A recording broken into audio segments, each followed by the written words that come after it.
When it comes to entertainers, it's easy to see why people used to like them. The likes of James Rolfe, best known for the Angry Video Game Nerd, might have had peaks and valleys when it comes to popularity, but he was the pioneer of the whole angry nostalgic critic routine done by the likes of Spoonie, Cat Icarus, the Nostalgia Critic and many others. Not only that, but James continued to make quality content with shows like Board James, Monster Madness and others. Other entertainers like Giant Bomb and Yahtzee have an obvious appeal, even if you don't like them. But when it comes to critics, pundits, professional opinion havers, whatever you want to call them, it can be hard to see why they got a following at all, let alone used to be considered authorities on gaming. Today, I'm going to try and answer that question. Let's start the show with a showstopper, Moviebob. He's the one I'm best known for ranting about, and also hard to pin down. These days he seems to spend most of his day on Twitter ranting about Trump, Nintendo and his vision for a superior future. It's hard to pin down what exactly this superior future is, as it's not fully explained anywhere. Based on his random tweets, it seems to be an oppressive, all-controlling oligarchy made up of what he considers to be the intellectual elite. These days his videos tend to be generic top 10 lists and lengthy reviews of films he has fond memories of. Why did people ever watch this stuff? To see Bob at his best, we have to go back to the cool, dark depths of his old channel. There are 4 film reviews that define Moviebob for me. First is his review of Mamma Mia, which, despite the bad sound and video quality, not helped by years of YouTube recompression, is still pretty funny. His review of Transformers Revenge of the Fallen is also pretty funny, and as someone who didn't like the first Transformers film, it's a fun thing to link to explain why I don't like them.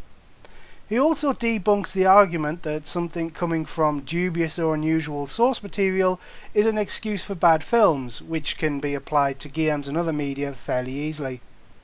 His review of Black Swan changed my mind about sex scenes in films. His argument that enjoying a film purely because it has a good sex scene is no different from liking a film for a great fight scene, an amazing stunt, or nice scenery. Again, it's something that can be applied to other mediums.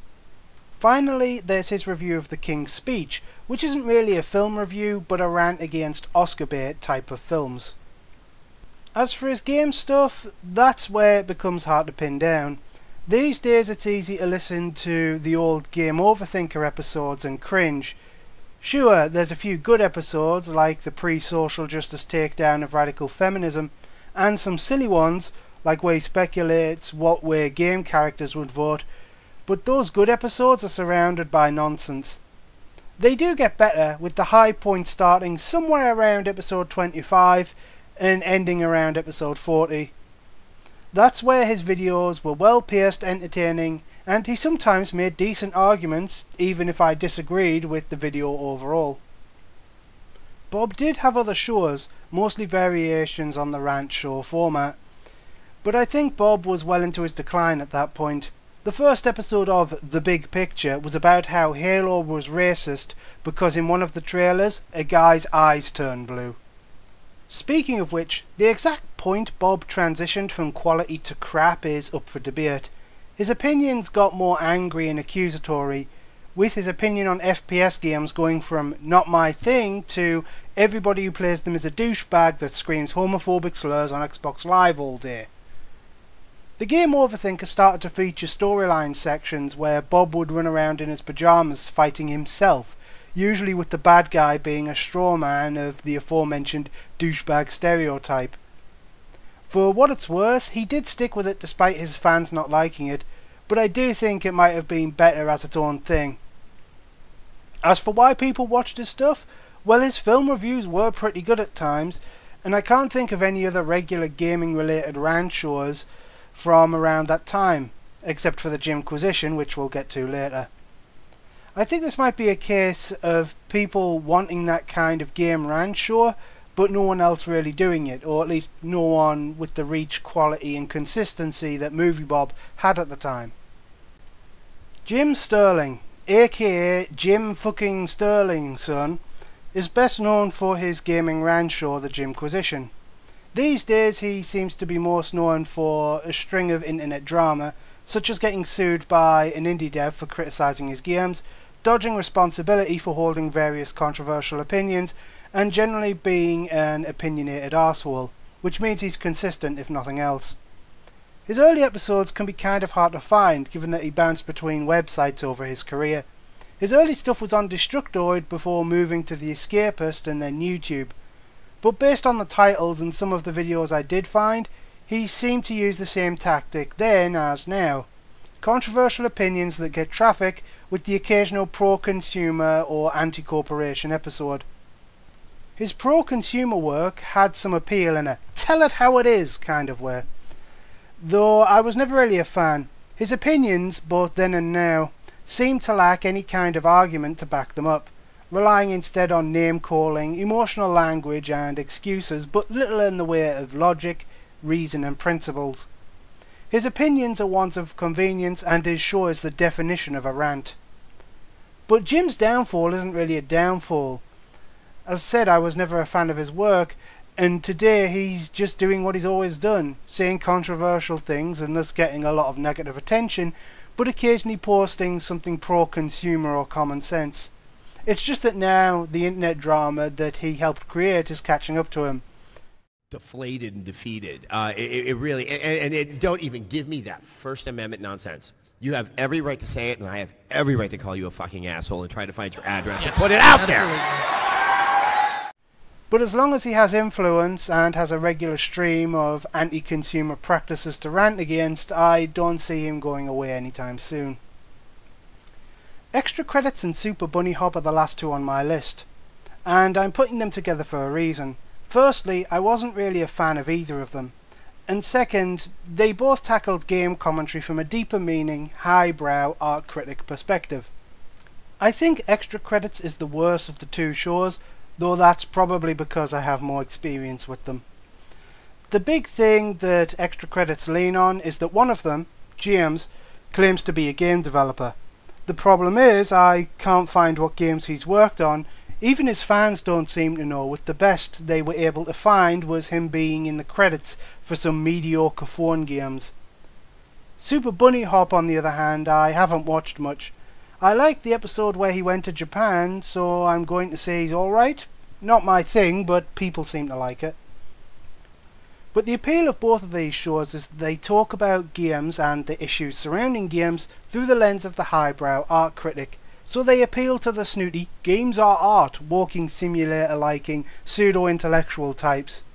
Okay, that's a harsh overgeneralization, and I apologise for saying you like walking simulators. But the point is, this is games critique, not simply games reviews or entertainment. It's like a lecture in your own home. There's an audience for that, even if that audience isn't me. And that's why I think they were well liked, and why people, and occasionally YouTube, recommended them. They are also more respectable than an angry potato man swearing at you from behind a podium, and are better produced than a meandering ramble over the top of game footage that comprises most of these kinds of shows, mine included.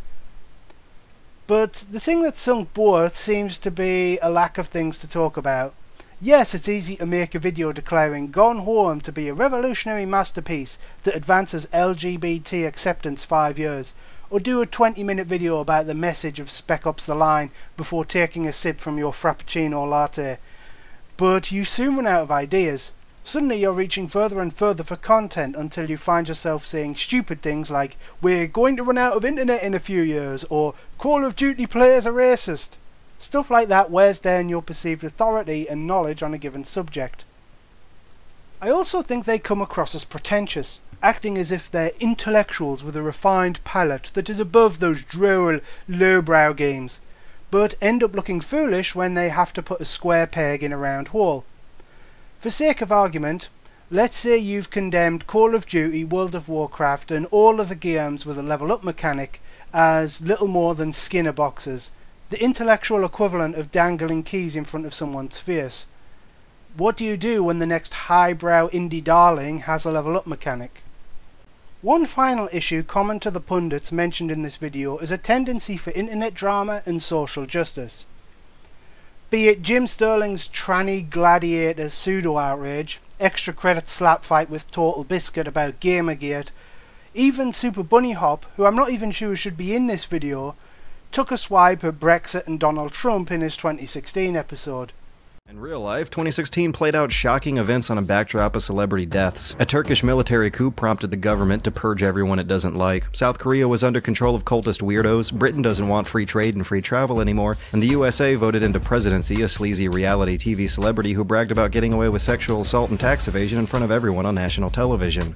The problem isn't that they have political opinions, it's that they voice them poorly or take things too far. I might not like Total Biscuit, but making baseless accusations in front of a crowd because you disagreed with him about a hashtag is a line that a lot of people aren't going to cross. Likewise, calling people you've never met racist simply because they like a game that you don't like is going to turn people away from you. Not just because you've insulted them, but that certainly doesn't help, but also because it shows that you either don't know what you're talking about or are outright lying, both of which damage your reputation. And this is ultimately my final reason why I think people used to like these shows. Now we are aware of the stupid things these guys have said and done, it's much harder to forgive the flaws in their work. What once could have been hand-waved as the occasional mistake or thing you disagreed with becomes more serious with the benefit of hindsight. Kind of like if you misplaced some valuables only to later catch your friend stuffing things into his pockets. So to summarise, I can't say for sure why people like these guys, but I think that people used to like these shows for various reasons. Moviebob had some genuinely good content, even if it hasn't aged well. Jim Sterling has did what he always has, and Extra Credits and Super Bunnyhop offered highbrow critique and opinions without being impenetrable, but ran out of ideas and ended up discrediting themselves when they started to overreach. But I think that a lot of it was simply time. The benefit of hindsight making what were once forgivable minor flaws and disagreements into signs of something much more serious that would become apparent down the road. To end this video on a positive note, I think I'll list my favourite episodes at time of writing. For Jim Sterling, it has to be his episode on Pasta Sauce. Don't worry, he ties it back to gaming, and it's a decent explanation on market demand. Moviebob, picking a best video is a tough call. People really like his comics are weird episodes of The Big Picture, but for me it has to be his early film reviews that I mentioned early on.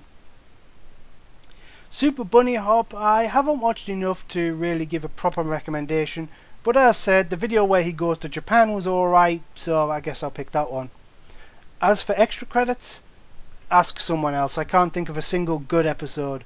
Thanks for watching. Bye.